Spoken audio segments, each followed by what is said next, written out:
மணி இப்போ திமுக அணி அப்படின்றத விட இப்போ யூகங்கள் இந்த பார்வைன்றது அதிமுக பாஜக அணியில தாவேக்கா போகுமா போகாதா அதுதான் இப்ப கேள்வியா மாறி இருக்கா? அதாவது ஒண்ணுதான் கேள்வி. ரெண்டு ஆப்ஷன் தான் அவருக்கு. ஒன்று, அவர் தனியாக நிற்க போறாரா விஜய் தாவேக்கா, அல்லது ஏடிஎம்கே அலையன்ஸ்க்கு போகிறார். ஏடிஎம்கே அலையன்ஸ்னு போது ஏடிஎம்கே பிஜேபி அலையன்ஸ் தான்.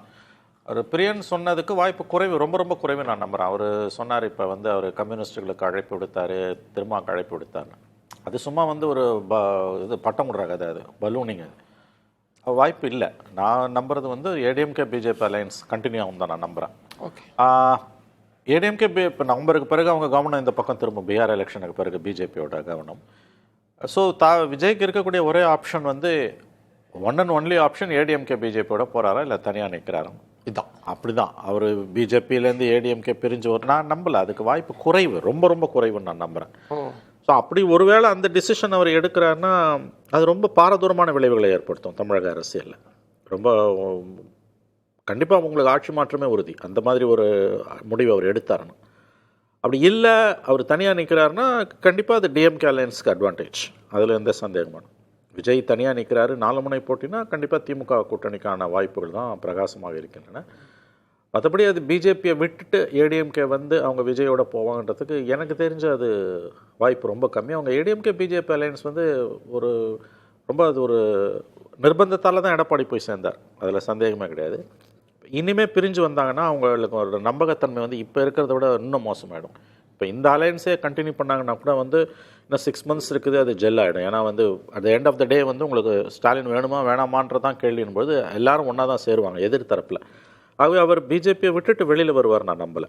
ஜீவா, இப்போ திமுக அணியில் இருக்கிறவங்க அல்லது திமுகன்றது அதிமுக பாஜக அணியில் தாவேக்கா போயிடக்கூடாதுன்றது தான் அவங்களோட எதிர்பார்ப்பாக இருக்குமா? அப்படி போனால் அது நமக்கு பெரிய ஒரு கடும் போட்டியை ஏற்படுத்திடும்னு யோசிப்பாங்களா? இல்லை, பவர் பாலிடிக்ஸில் அவங்க அப்படி எப்படி யோசிக்கிறாங்கன்னு தெரியாது. ஆனால் ஒரு விஷயம், அப்படி போனாலுமே இந்த கூட்டணியில் பெரிய பாதிப்பு வராதுன்னு தாங்க நான் பார்க்குறேன். அது என்ன பெரிய பாதிப்பு ஏற்படுது? இங்கே இப்போ திமுகவுடைய பலம் எது? இந்த காட்சியை காப்பாற்றிக்கிட்டு இருக்கிறதுல மிகப்பெரிய பலமாக பார்க்கறது மைனாரிட்டிஸ் ஓட்டு இதுவரை இல்லாத அளவுக்கு 95 விழுக்காடு அப்படியே திமுக காங்கிரஸ் கூட்டணி அப்படியே டிரான்ஸ்ஃபர் ஆயிருது. இப்போ உங்க ஜெயலலிதா அவர்கள் இருக்கும்போது இந்த அளவுக்கு டிரான்ஸ்ஃபர். பொதுவாக திமுகனாலே மைனாரிட்டி ஓட்டு அதிகம் விழும், திமுக காங்கிரஸ்னா கேட்கவே வேணாங்கிற மாதிரி நிலை தான் இருந்தது அவங்க ஜெயலலிதா அவர்கள் இருந்தபோது கூட. இருந்தாலுமே அவங்க இருந்த வரைக்கும் சில பகுதி, இப்போ ராமநாதபுரம் பகுதியெல்லாம் உங்களுக்கு ஏடிஎம்கே முஸ்லீம் ஓட்டு ஆனா ஒரு பாயிண்ட்ல அதிமுக பாஜகன்றதோட 2019 அலைன்ஸுக்கான வாய்ப்புகளும் இருக்கு. இப்ப இன்னும் பாஜக இறங்கல, பீகார் தேர்தலுக்கு பிறகு கூட வரலாம். அப்படி அமையறதுல தாவேக்காவும் சேர்ந்தா அது இன்னும் ஒரு மெகா கூட்டணி. இப்ப பழனிசாமி அவர்கள் சொன்ன மாதிரி ஒரு பிரம்மாண்ட கூட்டணி வந்துருச்சுன்னு புரிஞ்சுக்க முடியாது. அது இல்ல, நீங்க அதுக்கப்புறம் அந்த கூட்டணி அப்படி வருவதன் மூலமாக திமுக கூட்டணியில இருந்து எந்த ஓட்டு போக போகுது? இந்த முதல் தலைமுறை வாக்காளர்களை சிலருடைய வாக்குகள் போகுமே ஒழிய நீங்க வேற எந்த வாக்குகள் அங்க போக வாய்ப்பு இருக்கு? எப்பவுமே இந்த 2 திராவிட கட்சியும் வேணான்னு சொல்லக்கூடிய ஒரு 10-15% ஓட்டு இருக்கு. ஓகே, அந்த ஓட்டு ஏடிஎம்கேவோட இவர் ஜாயின் பண்ணும்போது அந்த ஓட்டு சேருமா மைனஸ் ஆகுமா? அது ஒரு கணக்கு ஒன்று இருக்குல்ல. நீங்க 1, 1, 3ன்னு பாக்குறீங்க, 3 கட்சின்னு. விஜய்க்கு இருக்கிற ஓட்டுங்கிறது திமுகவும் சரியில்லை அதிமுகவும் சரியில்லைங்கிற நாம் தமிழர் மைண்ட் செட் உடையவங்க, விஜயகாந்துக்கு ஓட்டு போட்டவங்க, கமலுக்கு ஓட்டு போட்டவங்க, அந்த மைண்ட் செட் உள்ளவங்க சேர்ந்துதான் விஜய்க்கு ஒரு பெரிய பூஸ்ட் இருக்கிற மாதிரி நம்பிக்கை வந்தது. இப்ப ஏடிஎம்கேயோடையும் பிஜேபிக்கும் போடும்போது அந்த ஓட்டு அவுட். அப்புறம் விஜய் பெருசா நம்பினது கடல் பகுதியில் உள்ள அந்த மீனவர்கள் ஓட்டு, கிறிஸ்தவ ஓட்டுன்னு. இவர் பிஜேபியோட இதுவும் போயிட்டா அந்த ஓட்டு அழிஞ்சிடும். அப்ப அதையெல்லாம் மிகப்பெரிய மைனஸா வந்துரும்ல. அது இப்ப 4 முனை போட்டின்றது 3 முனை போட்டியா இருக்கலாமே தவிர வேற பெரிய சேஞ்சஸ்லாம் இருக்காது அப்படின்னு தான் புரிஞ்சுக்கிறதா? அதிமுக பாஜக 2 பேரும் 2 கட்சியும் என்ன நினைக்குதுன்னா அதை 3 முனை போட்டியா மாற்றணும்னு நினைக்கிறாங்க. தாவேக்காவை இழுத்து அதுலதான் அது இதுல மணி சார் சொல்றதுக்கும் எனக்கும் அதுல கொஞ்சம் டிஃபரன்ஸ் இருக்கு. நான் அது 4 முனை போட்டியாவே தான் இருக்கும்னு நான் நினைக்கிறேன்.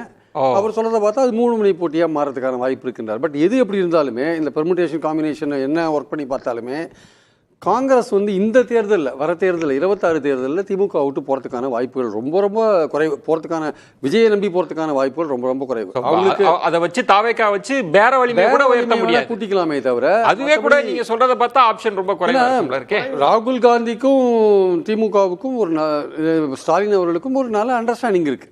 அது வந்து இவர் எஸ்ஐஆருக்குலாம் அங்கே போய் பிரச்சாரம் பண்ணார். அப்புறம் முதல்ல பிரைம் மினிஸ்டர் அவரை ரெக்கமெண்ட் பண்ணதே ப்ரப்போஸ் பண்ணதே ஸ்டாலின் தானே. அதனால் வந்து அது மாதிரி போகிறதுக்கான வாய்ப்புகள் ரொம்ப ரொம்ப குறைவு. இந்த தேர்தலில் கண்டிப்பாக இருப்பாங்க.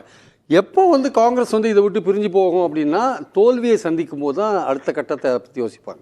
திமுக காங்கிரஸ் தோல்வியை சந்தித்து வச்சுக்கோங்களேன், அப்போ காங்கிரஸ் அடுத்த ஆல்டர்னேட் பார்ப்பாங்க. அப்போ அது காங்கிரஸ் அடுத்த கட்டத்துக்கு வளருதா இல்லையான்னு தெரியாது.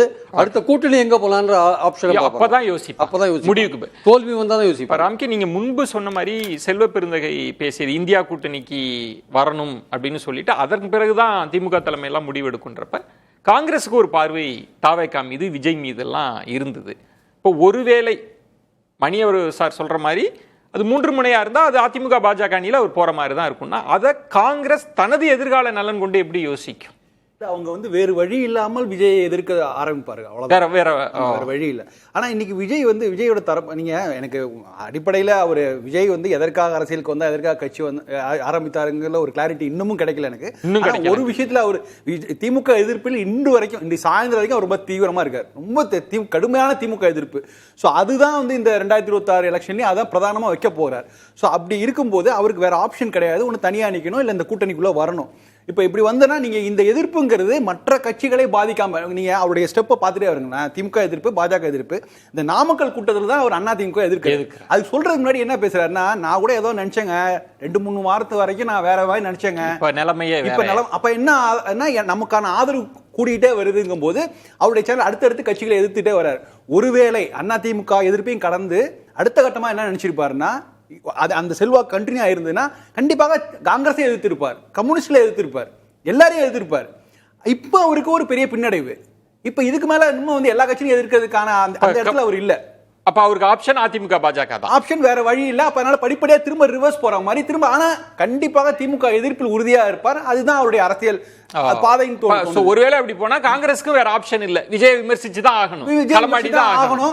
ஒரு திரும்ப அது சாஃப்ட் கார்னரா அவங்க என்ன நினைக்கலாம்னா, நம்ம வந்து நேரடியாக விஜய் விமர்சித்தா நமக்கு அவங்களாம் நட்பு இருக்குது, நம்ம இன்னைக்கு வேணா அவர் கூட்டணியில் இருக்கலாம். ஆனா வந்து நம்ம அந்த திமுக எதிர்ப்பு தங்களை வந்து அஃபெக்ட் ஆயிடக்கூடாதுங்கிறதுக்காக வேணா வந்து அவங்க தவிர்க்கலாம். இனிமே அந்த அது ஒரு ஸ்டாண்ட் எடுக்கலாம், கொஞ்சம் ஒரு சாஃப்ட் கார்னரா வச்சுக்கலாம். ஏன்னா